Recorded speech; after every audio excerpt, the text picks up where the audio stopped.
Hey guys, welcome back to this week's pool here on Comic Relief Cast. I am your host, Jake. And I'm Josh. Hey Jake, what's your thoughts about Bruce Wayne joining the Fappening?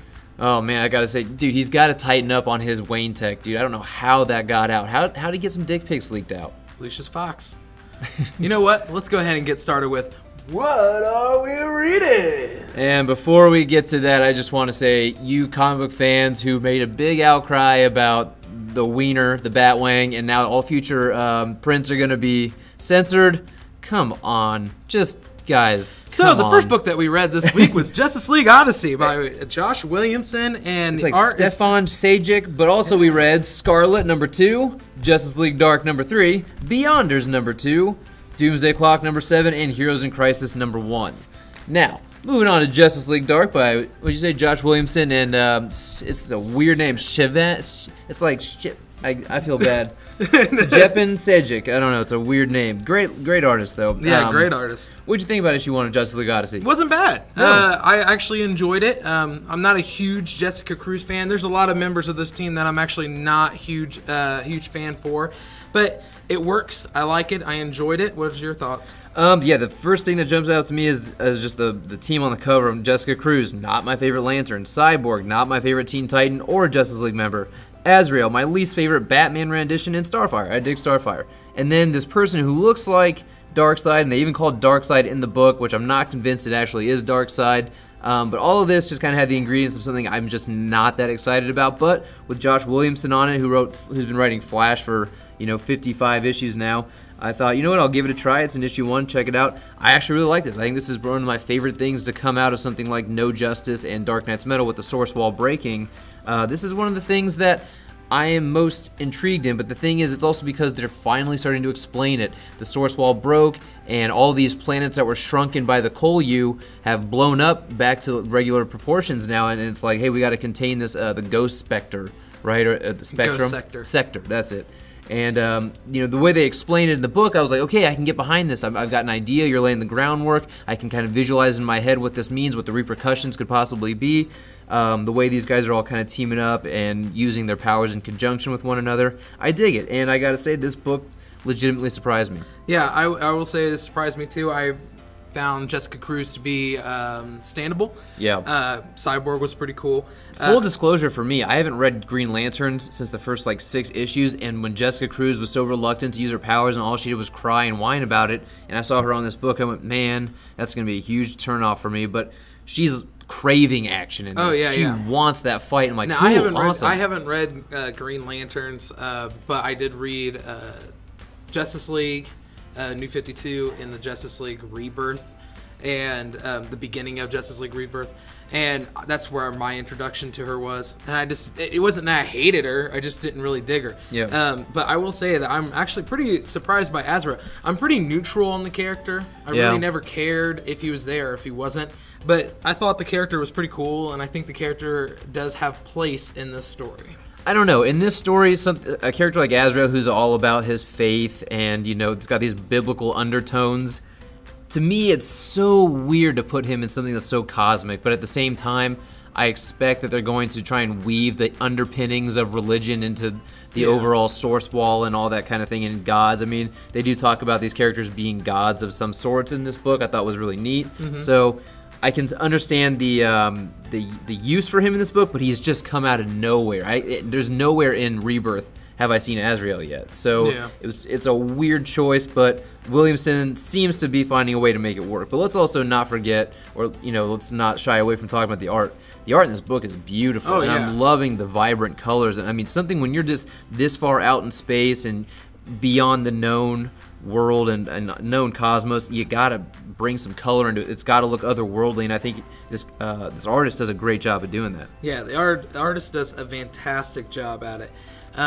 The one thing I like is that the backgrounds, they have more of this painted, kind of watercolor type feel with their colorings, and then the characters or anything that they're dealing with, a spaceship or a piece of debris, it's usually pretty detailed. I like the contrast in those two. Right, and actually what it reminds me a lot of is issue 5 of Thor from last week that had that new artist Ward on there. It's very reminiscent of that, and for that I really like it. So I'm going to unveil our new rating system for this week's episode, which is going to be Corgi Butts. Corgi Butts. Corgi Butts. So I'm going to give this one a solid 3.25 Corgi Butts. I like it. It's a strong start. I'm right there with you. 3.25 Corgi Butts. Yeah, definitely. All right, moving on to Scarlet #2 by Brian Michael Bendis and Alex Maleev. As you guys know, Bendis has his own imprint now called Jinx World. Him and Maleev, if you guys have ever read him on Daredevil, a great team.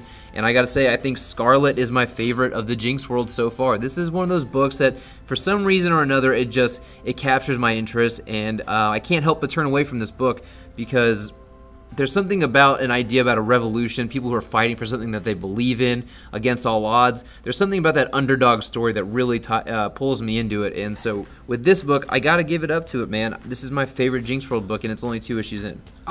It's definitely one of my... Scarlet has always been a very enjoyable character in the Jinx World stuff. And I do enjoy this storyline. For me, it's not my favorite, but it's definitely one of the top... It would definitely be top 3 out of the Jinx World stuff. This one definitely spreads a little bit more information about what's going on, and the artwork it's stellar. Maleev, so it's definitely Maleev, but he's taken a very different approach to something that I'm used to reading him in, like even when he did it with Iron Man or he did it with Daredevil. It had much more of a noir feel. He's kind of shying away from such a shadowy use of shadows and use of dark colors in lieu of being able to see a lot more of what's going on. Well, it's like what we discussed with issue 1 when we reviewed it. Was that it's kind of weird because he kind of took more of a Gatos approach to this, and in Gatos on Pearl, this kind of took more of a Maleev type feel on that issue 1. Very true. And the one thing that does make it a little hard to follow at times is when there are long or big splash pages that go both cross pages, you're not sure if you're supposed to read one page before the next or read across them both. I had that issue once or twice in this book. And then Bendis is really leaving it up to Maleev to use his artwork as the storytelling device. So you're not getting so much through dialogue, but you're getting more inference through what's happening artistically, and that can be tough for some readers because you kind of want to know, why am I seeing this? But it's one of those books that's gonna make you think a little bit more. Oh yeah, it's definitely a really good book. The story premise is kind of reminds me of like a little bit like Tank Girl. Yeah. Mixed with oh man, what did you use it before when we were reviewing it last time? Kind of reminds you of certain whatever. It kind of has a Tank Girl feel to it, guys. Okay. Yeah. So this one I'm gonna go. I didn't like it as much as Justice League Odyssey #1, so I'm gonna give it 3 Corgi Butts. Man, I hate when we get on the same page. 3 Corgi Butts, yeah. We spend too much time together. Okay, moving on to Justice League Dark #3 by James Tynion and Martinez Bueno. If anyone's been listening to us for the past few issues of Justice League Dark, this has been our favorite Justice League title in general, and this issue is no different. This is absolutely the best thing with the title Justice League on it. This is dealing with all the magic and all the dark forces in this book. And for any collectors out there, this actually might be something that you want to get that could be a first appearance of something or a significant issue. You've got the Upside Down Man. It's truly the first appearance of this character, but there's also a reveal about Wonder Woman and some latent abilities that she has that have never been discussed before, so it's possible this book goes up in price. I'm not going to guarantee it. I'm not even going to say I think it will, but it's a possibility, seeing as what's been going on lately in comic books. There's no penises in this, so we're fine. That's true, but there's also no nipples. But no, this one is just cool. This is a badass issue. Yeah. The artwork is stellar, and everything's great about this. It's kick-ass, and you get some backstory on Zatanna, which I really liked. I did love that. You get some Dr. Fate stuff. You get Bobo, Swamp Thing. I love it. When you say Bobo, I can tell in the way that you say Bobo. It's like, Bobo's a badass motherfucker. He is, dude, and I hated him. And you hated Bobo. I hated that character so much. I hated him. And then Constantine. Man, if you are a Constantine fan, that dude has one of the coolest moments I've ever seen in this book. This was by far the best Justice League read for the week. How'd you feel? I agree. I am loving this storyline. I was already kind of like interested in it when they said that they were going to do it, but then when I saw the team lineup, like I said millions of times before, I was worried. I'm not a huge Wonder Woman fan. I'm not a huge Man-Bat fan. I'm definitely not a huge Bobo fan. Yeah, right. But Swamp Thing was in it, and Zatanna, and I'm like, well, I can't go wrong there. Right. And this book has just been killer. It's one of my favorite DC books. It's one of the books that I see that when it comes out from DC, it's the one I'm most excited to start reading. Right. And and this kind of deals a little bit with the whole source wall, no justice stuff. And I would say this is my favorite one. Now, it doesn't address the source wall, a lot. It mostly addresses the trees from No Right. Justice.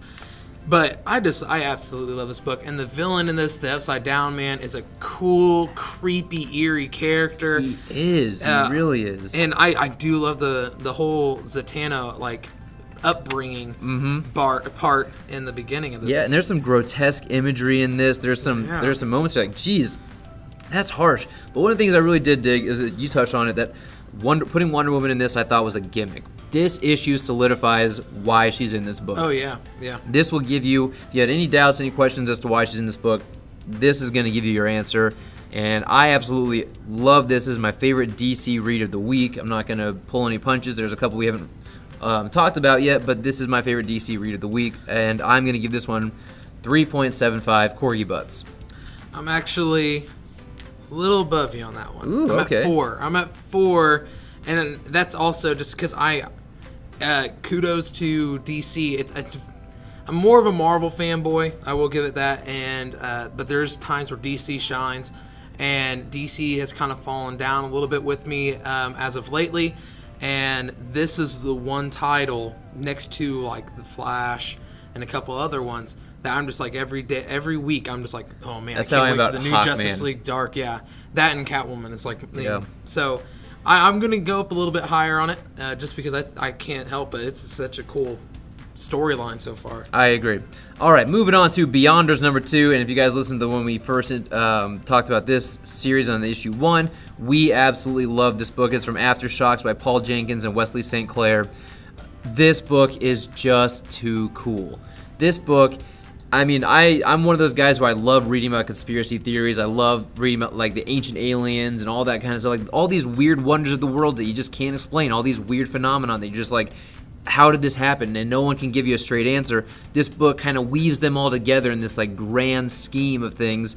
And Paul Jenkins, man, I don't know if this guy and I are just watching the same exact television programming, but he and I are on the same page here, and I'm right there with him. I'm loving this book. The main character's name is even Jake, so I'm digging that. But this book is basically, it's like the Illuminati versus the conspiracy theorists, and it's the Illuminati is trying to suppress information to the people, while the Beyonders are the people who are the conspiracy theorists who are trying to bring the truth to light to the rest of the people. And this book is just too cool, man. This is something that needs to be made into a TV series or a movie. Once this is all said and done, I cannot wait to read this. I doubt it's going to be ongoing. I'm sure it's got a cap of 8 to 10 issues probably, but this thing is just so cool. I don't want to give away too much about it because I would have to explain so much on all these weird theories that people have of all these things that have happened in the world. But this thing is cool. It's intelligent. It's so smart, and it's just it's a blast to read. And as we were talking about when we were reading it, there's all these weird glyphs in every single panel that it's if you took the time to try and decipher what this is trying to say, just in the corners of all these panels, they make they don't address it at all in the book. Yeah. It's just there. I really want to know what it all amounts to. So if there's anybody listening who's I'm going to take the time to do this, please in the comment section, please let us know if you were able to decipher what the hell this book's all about. I love this book. It is smart. I love the artwork in it. It really throws me off with how smart this book really is. Yeah. And if you are kind of skeptical on this because it is an indie book, I will say, some stuff that you can compare it to is this is if National Treasure was good. Yeah, okay. Yeah, If absolutely. National Treasure wasn't made for, a Disney, kind of film. Yeah, that's the most for mainstream kids. comparison I could think of. That's actually not bad. It is a great book, and it's smart, it's funny. That's actually where we got Corgi Butts from for a rating scale today. It is a great book, and I highly recommend it. Yeah, so this is my favorite read for this episode. 4.5 corgi butts for this book. Oh, I'm giving it 4 corgi butts. Oh wow, so you're putting this on the same level as Justice League Dark for you? Yeah, I mean, I loved it. I don't want to go too high on stuff, but I will say it is right there with. I enjoyed it. Out of everything that we've read, those 2 are the ones that I was just like I'm glad I got those on my pool. Well, I'm gonna be generous with it because I liked it. All right, moving on to Doomsday Clock number 7 by Jeff Johns and Gary Frank. As you guys know, this is a bi-monthly series, so you're getting this every 2 months, and it makes it very hard to remember what the hell happened in the last issue. I remember like 2 issues ago, I believe, it was either the last issue or 2 issues ago, they left off with this hint at Green Lantern towards the end of the book. Was it 2 issues ago? 4 months ago. Okay, wow, yeah, a long time. And then, anyway, so, of course, you're going to get Jeff Johns writing Doomsday Clock. He's going to slip some Green Lantern stuff in there, but it doesn't really amount to anything in this book. It takes up a good first 25% of this book, and it absolutely pretty much amounts to nothing. But what you do get in this book is the first look at Dr. Manhattan, finally in Doomsday Clock. Spoiler alert, his penis is in it, so jack this book up to about $20 to $60 as well. Are you nuts, dude? You can sell this thing for $1,000. Have you not seen eBay? There's penis and nuts. Yeah. It's not just a shadowy dick, like it's full-on dick and balls. So if you guys are paying out the ass for Batman Damned, definitely make sure you pick this book up to go with your collection of 2 DC cocks right next to each other. 2 DC cocks in 1 month. Yeah, well, within a week of each other. Yeah. But this book, we've been saying it all along, guys. This Doomsday Clock is really a zero sum for me. It's just not amounting to anything. All it is, as far as it is now, it's a gimmick. It's a gimmick to bring the Doomsday Clock, the Watchmen characters who have become this cult classic in with the DC universe, because Vertigo's always been an imprint of DC. And nothing is happening. And if it is, it's because there are 2 months in between issues that I can't remember, and I don't have the time to go back and reread all these issues in succession to prepare for this new book. I don't know. Josh, what do you think? I think that this one is a little bit more exciting than the last issue, which was the origin issue of Marionette and Mime. That's right. Yep. This one's a little bit more exciting. I'm going to be a little biased on it because Dr. Manhattan is in it, and I do love Dr. Manhattan. So you actually finally get some Dr. Manhattan, but just not enough. It's really hard. I mean, I have a hard time reading this book because of the same thing that you said. It's bi-monthly. I can't remember what else is going on. After reading this, it makes me a little bit more curious, because I kind of go, with it being every 2 months, I have to be missing something. I have to be forgetting something, and especially because Jeff Johns, I go, okay, so if I was to read this all in one lump sum, it probably makes sense. It's probably not bad. So I decided that I think I am not going to read any more Doomsday Clock until the whole thing is done. I can't. Because when I do this, all I'm sitting here thinking is I want to say negative things about this book, but the thing is I can't honestly give it an honest grade unless I go back and read everything that's already came out. And every 2 months, I don't have the time with everything else that I'm reading to go back and read, now it'd be 7 issues before reading the newest issue. So I think I want to stop reading Doomsday Clock for a while. Doesn't mean that I hate it. It doesn't mean that I absolutely can't stand it. It just means that I cannot honestly grade this book for you guys and give it an honest rating when I can't even remember what happened, because like the last issue was a filler issue of Origin. And that's the thing, you're talking about a 12-issue series. There should be no filler issues. Yeah. And that's the problem. Like this book, I'm very much getting the sense that they're trying to drag this out to 12 issues because that is what has been promised to the readers. And so in this book, about halfway through, I'm like, okay, finally this thing's getting some traction. It's gained some momentum. It's about to go somewhere.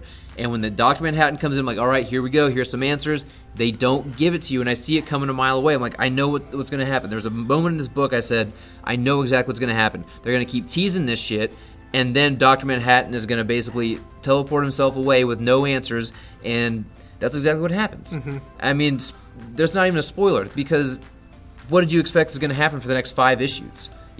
No answers are given, only more questions, and I'm the first guy to defend Jeff Johns, but I'm going to say right now, this is not amounting to anything for me.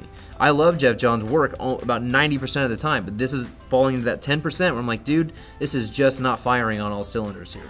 Yeah, I'm just gonna give it, because I feel like like I said, I can't honestly remember anything that's happened, and I'm also like, because of it being every 2 months, I think that there's a lot more before this than what there really is. See, what I'm thinking though is Like, that you're information-wise. wanting to believe it's smarter than it really is, and I think there's a good majority of people No, that are I don't out want to there. believe that it's smarter than what it is.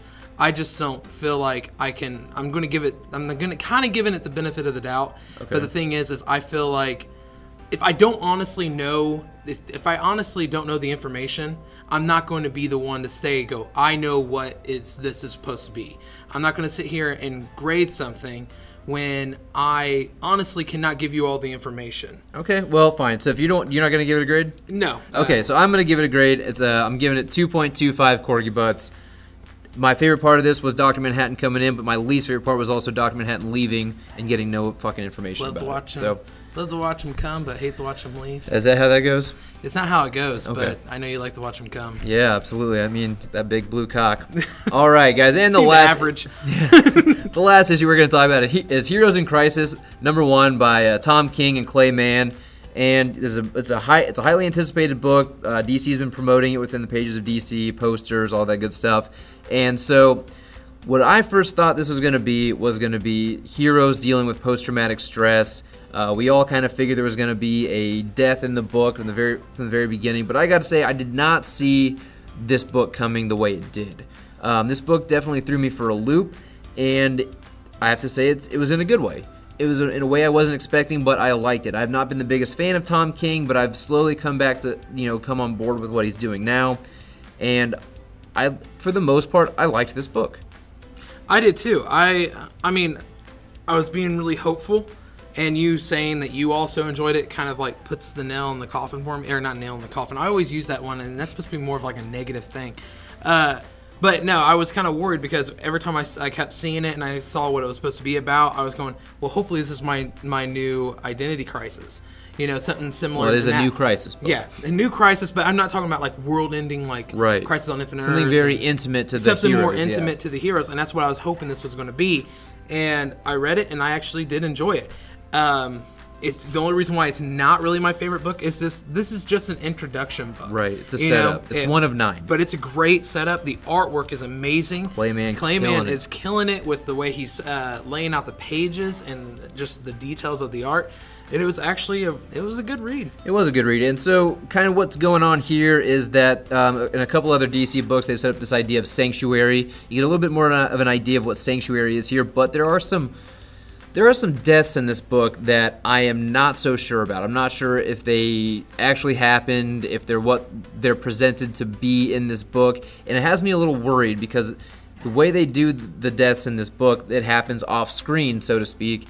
And so when you come in, you're like, hold on. You're going to kill this character off, and I'm not even going to see how it happened. For real? How gruesome, man. Yeah. Because, we're not going to spoil who they are. Right. But at the same time, do you really want to see... I want to know said what happened, people- but I think part of the intrigue of the book is finding out who did it and why, and you find out at the end of the book who might have done it, who is fessing up to have done it, but I'm also not sure I believe it. But I got to say, too, that I like that Tom King, because he's a quirky guy. For some reason, this guy likes Kite Man, right? And fuck Kite Man. But I've always had a soft spot in my heart for Booster Gold, and Booster Gold gets to be a little bit more on showcase here and in the spotlight, and I like that, and I like that we're following Booster Gold. And one of the things I really like is that Tom King knows how to write for Harley Quinn. I hate the way people like Amanda Conner write Harley Quinn, but Tom King knows how. Yeah, that's you're definitely giving Harley Quinn her edge back in this. Yeah. Compared to Amanda Conner's Harley Quinn. I cannot stand Harley Quinn. This kind of is one of those moments where I go,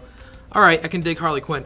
Even though Clayman does draw her to look a lot like Margot Robbie. Yeah, and that's to be expected at this point anymore. But yeah. There are some characters I've never heard of in this book before. There are some great visual moments. Clayman, I mean, dude, great job. I would love to see what else you can do with some other characters in some other books. But and I'm not knocking this book at all. He does a great job. But there are some great characters that they bring in. There are characters that are lesser known. They don't get a lot of love.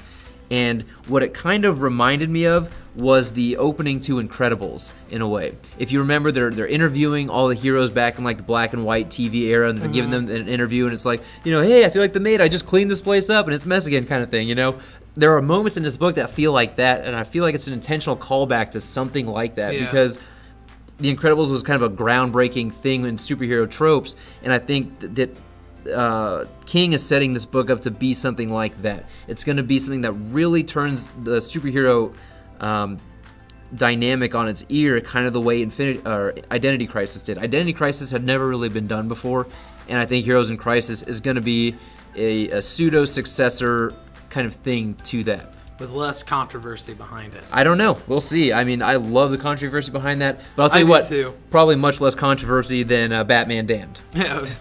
So you don't expect this book jacking up in price? Oh, I don't expect that There's deaths. I don't think that the second printing of this book is going to have any censorship. You know? Yeah. Well, they might. You never know. With the way fanboys are crying about it, but no, I mean this book is really.